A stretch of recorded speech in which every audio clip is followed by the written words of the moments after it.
Shalom. Shalom, Yasharala.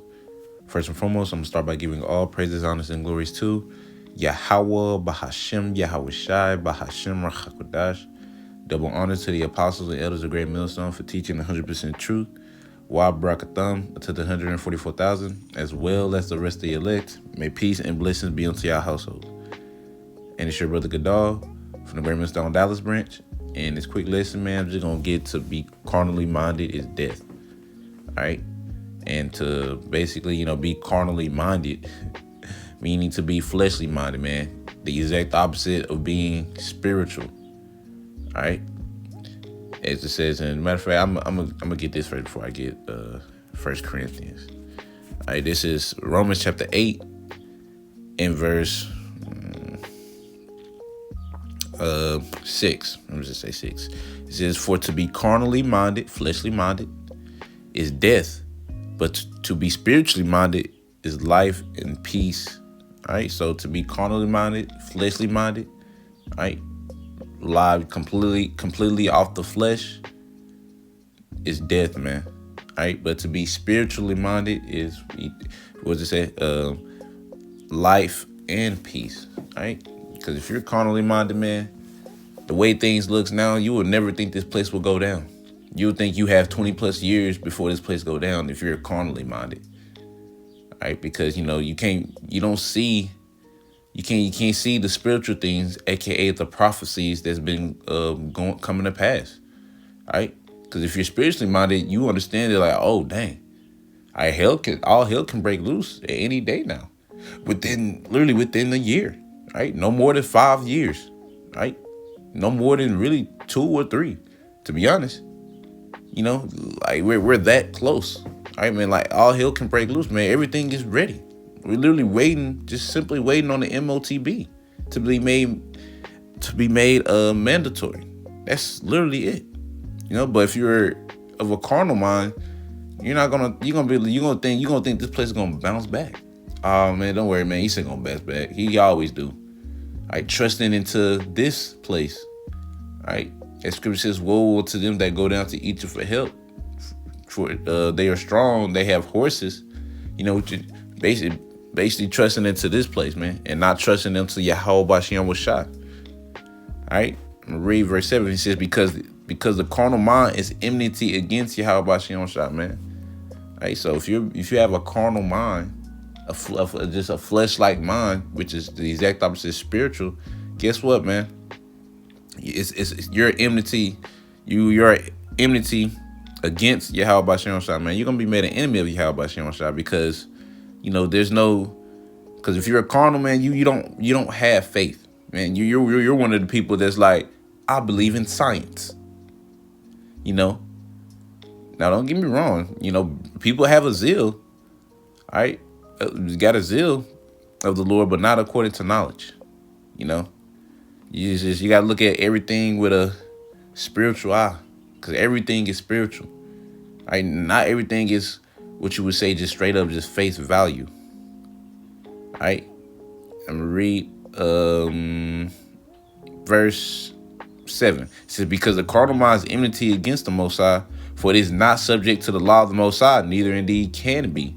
So then they that are in the flesh cannot please Yahweh Bashem Shai, because if you're in the flesh, what comes out the flesh?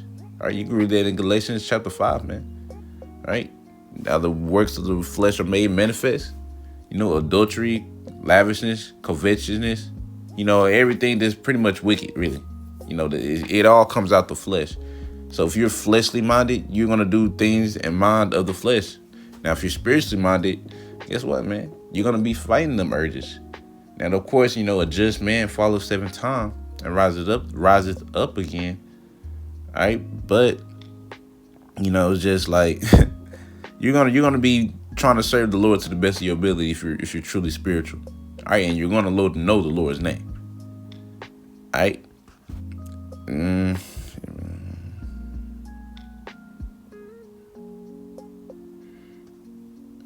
But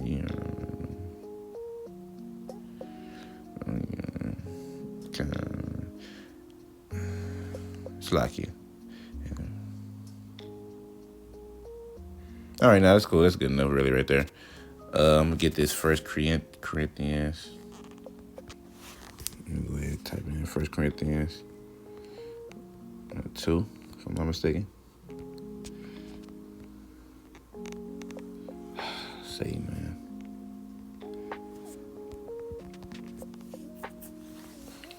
It's doing 12.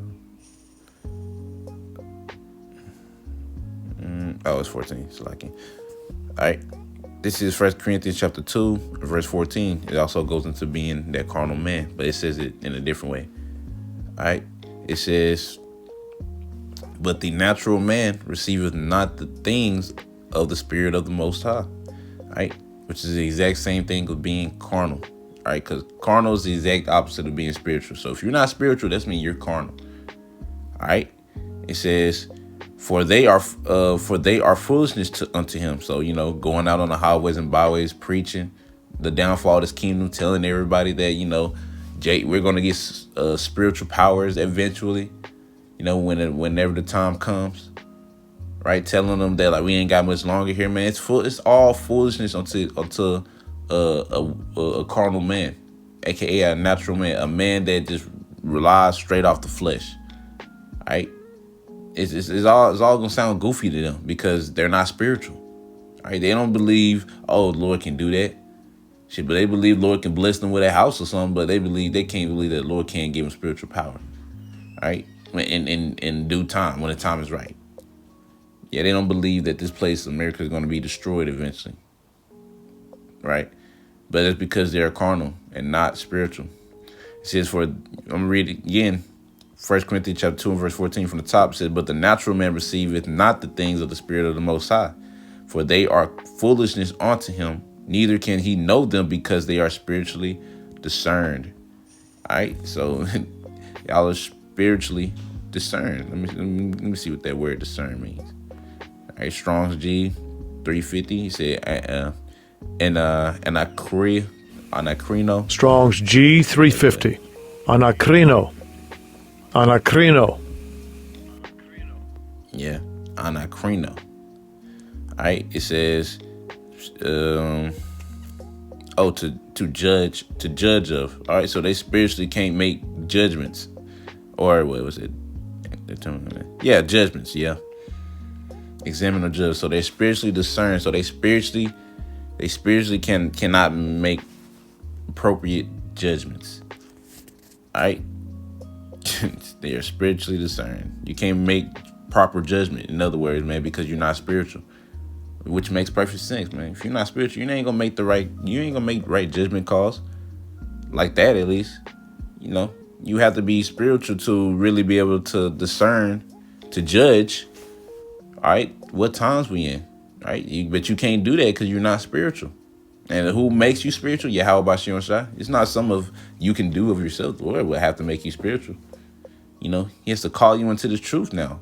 As scripture say, ye shall know the truth, and the truth shall make you free. Make you free where? In the mind. Because you're gonna know everything, honestly, that you need to know. Are you gonna know that Esau, Edom, the so-called white man, is the devil, is not your friend. All right, he's your enemy, don't trust him. And these heathen nations in cahoots with him against the nation of Israel. Right? You're gonna understand these things, but if you're a carnal man, you're not gonna get none of that. Right? The Lord might allow you get parts of it, a small part of it, but you're gonna be on a very, very, very low level. Like that's it. You'll be lucky if the Lord even allow you to remember his name. I'm gonna read verse 14. I read 14, 15. It says, but he that is spiritual judges all things, yet he himself is judged of no man.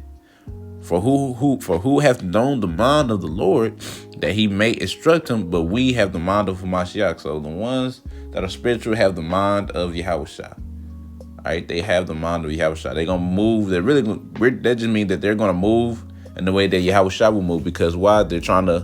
We're trying to follow him to the best of our ability, because he's the example of what we're supposed to be down here. Right? Even though we understand we're not gonna be perfect, we strive for perfection. So, we keep the law, statutes, and commandments to the best of our ability, man. We try to be as brotherly as we can towards one another and move with wisdom. Now, as far as of these other niggas, man, you see how they moving. They still running around about Crips and Bloods, man. That sound like a little kid thing to me. Man, you not in my gang. Gee, you a Blood, bro? You a Crip? You know, it's like the fact that that's still even a thing is actually goofy to me. You know, I was like, man, it really sounds like some little kid stuff, man. You killing people over a gang that doesn't really matter. You know, y'all killing each other over colors. Nigga, you ain't wearing red. That's a carnal man, bro, right there. There ain't no spiritual dude. Ain't no spiritual dude gonna be into something like that, into some gangs and stuff. Hell no. You know, excuse my friends, but nah, bro, it's just not finna happen. Right? And that's just an example of someone that's carnal. Right? Now you can come up out of that. You know, you can come up out of that. Lord can call you. You know, because at some point we all was carnal before, you know, we became spiritual. But if you stay in that, man, you just a carnal dude, man. And Esau, he's a carnal man as well. He's very, very, very carnal. All right. Yeah, that's why he got the science thing. I believe in science, the Big Bang Theory. It was just nothing, then a boom just happened and everything was just here. I was like, nigga, that gotta be goofy as hell. All right. No faith. To be carnally minded means you have no faith. All right. But anyways, man, you know, Lord willing, y'all was edified. I'm gonna end it out by saying, Call halal, Yahweh Bahashem, Yahweh Shah, Bahashem Rachakwadash. Double honors to the apostles and elders of Great Millstone. And until next time I say, Shalom, Yesharala.